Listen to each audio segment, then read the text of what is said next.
आज हमारे YouTube channel धर्म और अध्यात्म के में आपका स्वागत है। हमने इसके पहले शिव मानस पूजा की उपासना का भावार्थ समझाया था। आज हम सविता और उसकी शक्तियों के बारे में प्रकाश डालेंगे। धन्यवाद। ओम भूर्भुवः स्वः तत्सवितुर्वरेण्यं भर्गो देवस्य धीमहि धियो यो नः प्रचोदयात्। सविता अर्थात सूर्य। सूर्य आत्मा जगतस्थ। सूर्य को जगत की आत्मा कहा गया है। सब में कण कण में जो विद्यमान है सर्वव्यापक सत्ता, वो सविता की ही सत्ता है।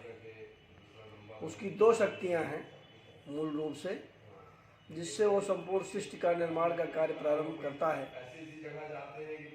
सावित्री और गायत्री। गायत्री अर्थात एनर्जी, ऊर्जा, वो प्रकाशक शक्ति ऊर्जा के रूप में ध्वनि तरंगों के रूप में प्रवाहित हो रही है।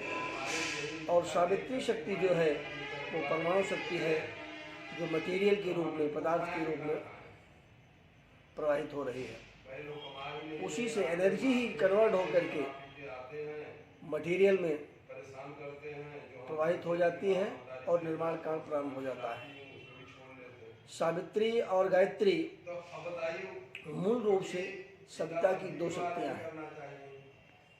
सावित्री शक्ति जिस प्रकार से हमेशा ऊर्जा जो है संवाहित होती रहती है और प्रकाश के रूप में वो हमेशा पूरे ब्रह्मांड में व्याप्त होती रहती है और उससे अनेक प्रकार के पदार्थों का निर्माण होता रहता है, उसी प्रकार से हमारे अंदर भी जब हम जो हमारे अंदर प्राण विद्यमान है, वो भी 5 प्रकार के जो प्राण हैं हमारे अंदर, वो सविता सूर्य की ही शक्ति है।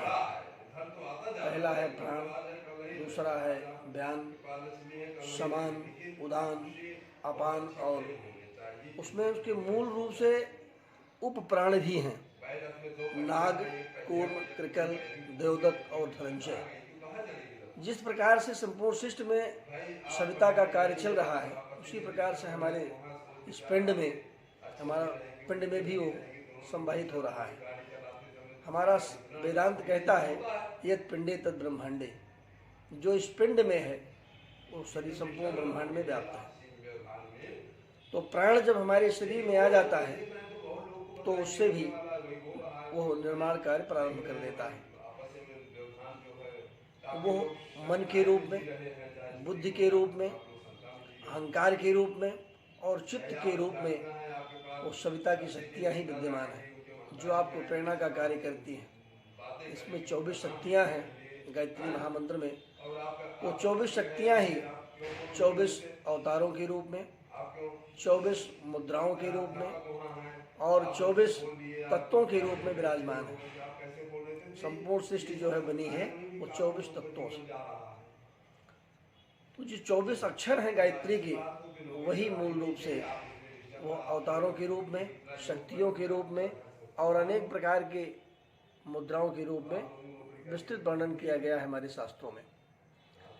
इस प्रकार से जब हम गायत्री महामंत्र बोलते हैं तो वह ऊर्जा शक्ति हमारे अंदर प्रवाहित होने लगती है और तरंगित होती हुई हमारी शक्तियों को बढ़ाती है। मेधा शक्ति को, बुद्धि शक्ति को, प्रज्ञा शक्ति को, ज्ञान शक्ति को, विवेक शक्ति को, सबको बढ़ाती चली जाती है। कहा गया है पातंजल योग सूत्र में, अष्टा प्रेत खोडसा विकारा, 8 मूल प्रकृति है और उसके खोडस 16 विकार हैं।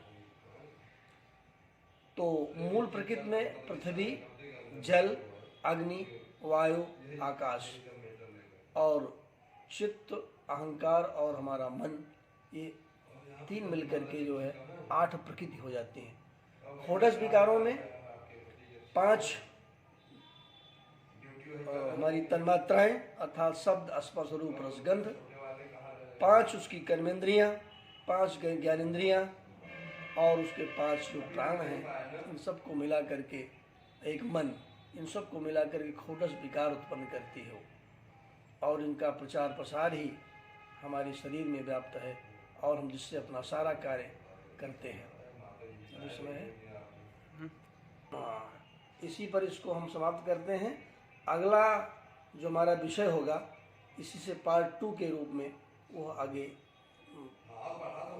बताया जाएगा।